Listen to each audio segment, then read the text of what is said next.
জোটের রাজনীতিতে আসছে কি নতুন চমক?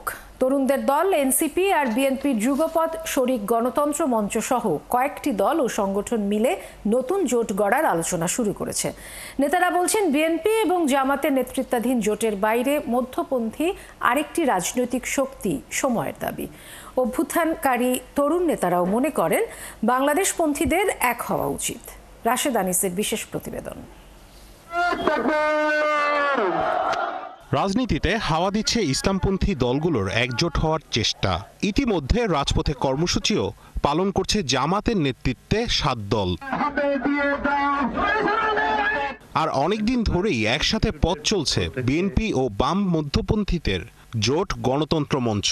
যখন নির্বাচনে এরা আসন সমঝোতা করছে বলে আলোচনা, তখনই অভ্যুত্থানকারী তরুণ নেতাদের সাথে বৈঠক গণতন্ত্র মঞ্চ সহ কয়েকটি দল ও সংগঠনের। জোর আলোচনা এই দলগুলো মিলে তৃতীয় আরেকটি জোট গঠন করতে পারে। কেন তা প্রয়োজন সেই আভাস দিলেন নেতারা। অর্থনৈতিক, সাংস্কৃতিক এবং রাজনৈতিক এই সমস্ত দিক থেকে একটা গণতান্ত্রিক চর্চা হবে, এরকম জায়গায় যারা দেখতে চান তাদের ভেতরে ঐক্য হওয়া নিশ্চয়ই সম্ভব। রাজনৈতিক দলগুলো যখন একসাথে বসে তখন নানা ধরনের আলোচনা হয়, সেটার ভেতরে এরকম আলোচনাও আসলে এসছে যে আসলে আমরা একসাথে কিছু করতে পারি কিনা। সেটা এখনো খুবই প্রাথমিক পর্যায়ে। একটা মধ্যপন্থার রাজনীতির কিন্তু সংকট ঘনীভূত হয়েছে। একদিকে বিএনপি, অন্যদিকে কিন্তু আমরা দেখতে পাচ্ছি যে আপনার ইসলামিকদের এক ধরনের উত্থানের কথা অনেকে বলছে। তো সেই জায়গায় জাতীয়তাবাদ একদিকে আর ইসলামিকরা একদিকে।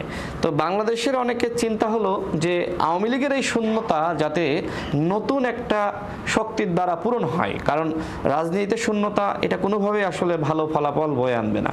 সম্প্রতি রাজধানীতে এক রেস্টুরেন্টে এই আলোচনায় ছিল গণতন্ত্র মঞ্চের বিপ্লবী ওয়ার্কার্স পার্টি, গণসংহতি আন্দোলন, নাগরিক ঐক্য, ভাসানী পরিষদ এবং এবি পার্টি, গণ অধিকার পরিষদ, আপ বাংলাদেশ ও এনসিপি সহ কয়েকটি দলের নেতারা।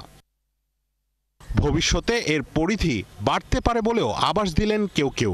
জাতীয় নাগরিক পার্টি, এনসিপি, গণ অধিকার পরিষদ, এবি পার্টি, গণসংহতি আন্দোলন রাজনৈতিক প্ল্যাটফর্ম হিসেবে কাজ করছে। আপ বাংলাদেশ, যদিও তারা রাজনৈতিক দল নয় এখনো বা নিবন্ধন করে নাই, তাদের সাথেও এই আলোচনাগুলো হচ্ছে এবং আমরা মনে করি যে এটা যদি একটা সামনের দিকের নির্বাচন কেন্দ্রিক একটা অ্যালায়েন্স হয়েও থাকে, এটা আরও বড় হতে পারে বিভিন্ন ইকুয়েশন এবং সিচুয়েশনের ভিত্তিতে।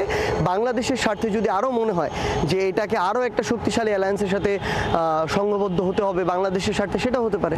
নতুন রাজনৈতিক বাস্তবতা যারা নতুন মধ্যমপন্থী রাজনীতি করতে চায়, বাংলাদেশ জনগণ, বাংলাদেশের গণতন্ত্র, মানবাধিকার এবং নাগরিক অধিকার, সেই জায়গা থেকে একটা নতুন জেনারেশনের একটা অ্যালায়েন্স, ইয়ত অ্যালায়েন্সের মতো, মানে ইয়ত বলতে এইটার একটা নেতৃত্বে একটা আলাদা নতুন সমীকরণ বা মেরুকরণ হতে পারে।